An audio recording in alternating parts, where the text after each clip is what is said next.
I've been to Las Vegas 19 times, which is a lot, but it's mainly because my dad comes here for a convention just about every year.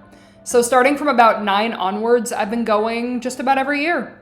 The Las Vegas Strip has changed a lot since I was a kid, but as I've been coming here over the years, I have my favorite places I never miss. And there's also always something new that I'm eager to try. This year, me and my parents spent 3 days in Las Vegas. We tried some restaurants we've had on our list for a while. I looked through all the shops and hotels that I find the most beautiful, and we may have had a drink or 3. Maybe more. Here's how we spent 3 days in Las Vegas. So guys, Yes. are we ready for Vegas or what? We are so ready, or what? Or what? We flew out on a Wednesday morning. The flight to Vegas is always really beautiful and mountainous, and fortunately it's a pretty quick flight from Seattle, usually about a 2.5-hour flight at most. Once we landed in Vegas, we did something we have never done before in past years. We started driving in the opposite direction of the Strip. My dad had the idea to visit the Hoover Dam, since it's only a 40-minute drive away from the airport, and a really beautiful drive at that. The Hoover Dam was... You know what? I'll just let my mom tell you. What is your first impression of the Hoover Dam? I thought, damn. We got like a rock I can hit. Yeah. No, it's very true. The Hoover Dam is very important. It controls the Colorado River's flooding, but it also provides power for Nevada, Arizona, and California. Oh, and it also provides water to over 16 million people. And it's really pretty. I was surprised by how blue the water was. Once we saw enough of Hoover Dam, we were headed back to very familiar territory, the Las Vegas Strip.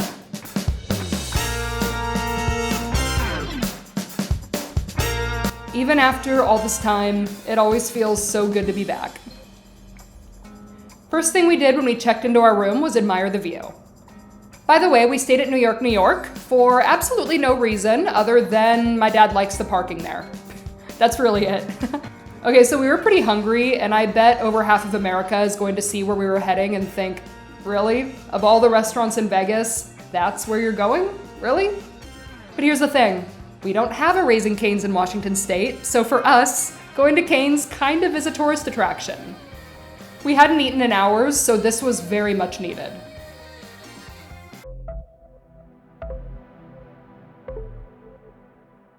Here, we've got our Cutwaters to go. I love open cup laws. I just love them. Now it's time for some quality mother-daughter time, since my dad usually just likes to play some slots and then chill in the room. Our first stop was one of my favorite spots in Vegas, the Bellagio Conservatory. The Bellagio Conservatory changes 5 times per year, but one thing always stays the same. It is always beautiful. It smells like fresh flowers, it always has peaceful music playing, and it's one of my favorite free attractions on the Strip. And it's also a really great photo spot. The Bellagio Conservatory is a little slice of heaven in Sin City. Las Vegas is so much more than a party spot. A lot of the hotels are really beautiful and impressive, and the Bellagio is a classic example of that. I love Vegas when it starts to get dark. The lights turn on and the whole street comes to life. Definitely gets more chaotic, but if you've had a drink or two, you don't mind. Our dinner reservation was at my favorite hotel on the Strip, the Cosmopolitan, or you could just call it Cosmo. The purple chandelier gets me every time. Our dinner reservation was at Beauty in Essex. The vibes were really good, but it was pretty dark in there. We ended up sharing the grilled cheese tomato soup dumplings and the little French dips. They were both amazing. Well, how is it? Oh God. It's really good. It's really good. It's so good. I was really skeptical about the dumplings, but everyone recommended them and I get it now. For dessert, we got these carrot cake cupcakes because my mom loves carrot cake, and I'm gonna be honest, they were not good. They were cold. Like, even my mom, the carrot cake stand, was not impressed. But anyways, Beauty in Essex was good overall. I mean, at least our main courses and our drinks were really good. And at that point, we were tired and tipsy, which is a great sign to go to bed. Day 2 was my day to myself since my parents were at the convention. My first stop was somewhere I insist on going every single year, Eggslut. There is always a line, and I will always wait in it. The sausage, egg, and cheese and the truffle hash browns are so simple, but amazing. I also grabbed a birthday cake latte from Milk Bar, and it was really sweet, but honestly, that's never a problem for me. Now it's time for me to look through all the shops and spots I visit every year, like the Forum shops at Caesar's Palace. When I was a kid, I thought the Forum shops were the coolest place on earth, and honestly, the novelty has since worn off, but it's still worth walking through. I also never miss the Fashion Show Mall because they have the huge department stores like Neiman Marcus and Saks Fifth Avenue, and I don't know if you know this about me, but I love fashion, I like designer stuff, and like a huge mall is always appealing to me. It does not matter where I am, I will always want to go to a mall. Another place I find too beautiful to skip is the Wynn and Encore Hotel. Seriously, both hotels are a work of art. At this point, I was hungry again, so I went to my favorite cheap eat spot in Vegas, Tacos El Gordo.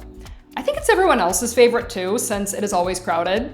This is a new favorite for me, but I highly recommend it if you love good tacos and you are tired of spending so much money on the Strip. You can get a substantial filling meal here for about $15 to $18, which for Las Vegas Strip standards is pretty cheap. Now it's time to walk back to my hotel, which is about an hour walk, by the way, and that's if I don't make any stops, but of course I do make plenty of stops. For example, I always love to take a moment to appreciate the details inside the Venetian. But before I knew it, it was time to meet back up with my mom for night 2. Where are we off to? We are off to Pinky's. I'm so excited. But first, we're gonna stop and get a refresher. There's this daiquiri stand near our hotel that we go to every year, and every year the same woman overpours us 2 shots into our drink, plus she gave us an extra shot. So far all I've gotten is straight tequila, but I think that the mango is coming. Okay, that's better. That's a lot better. Dinner was at Lisa Vanderpump's new restaurant called Pinky's at the Flamingo. We're a huge fan of the Vanderpump restaurant at the Paris Hotel, so we were eager to try this one out. So many things on the menu looked really good, so it was hard to narrow it down. But the first thing we got was an espresso martini, as if those 3 shots of tequila wasn't enough. The drink was delicious, and so was the little brownie cheesecake on top. It's that me espresso. For food, we started with the Wagyu sliders.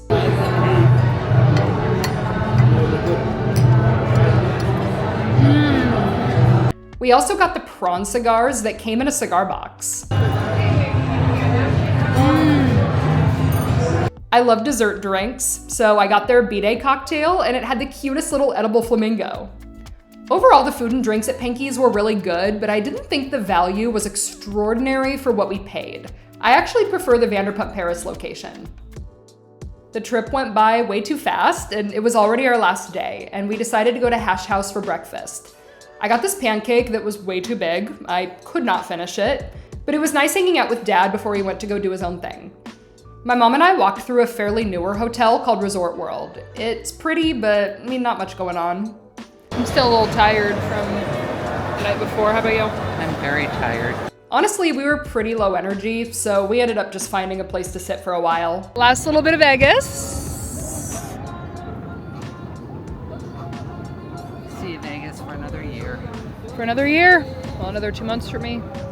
And before we knew it, we were back at the airport on our way home. Our flight actually got canceled and we had to rebook a different flight in another terminal at last minute, but we made it home maybe 2 hours later than planned.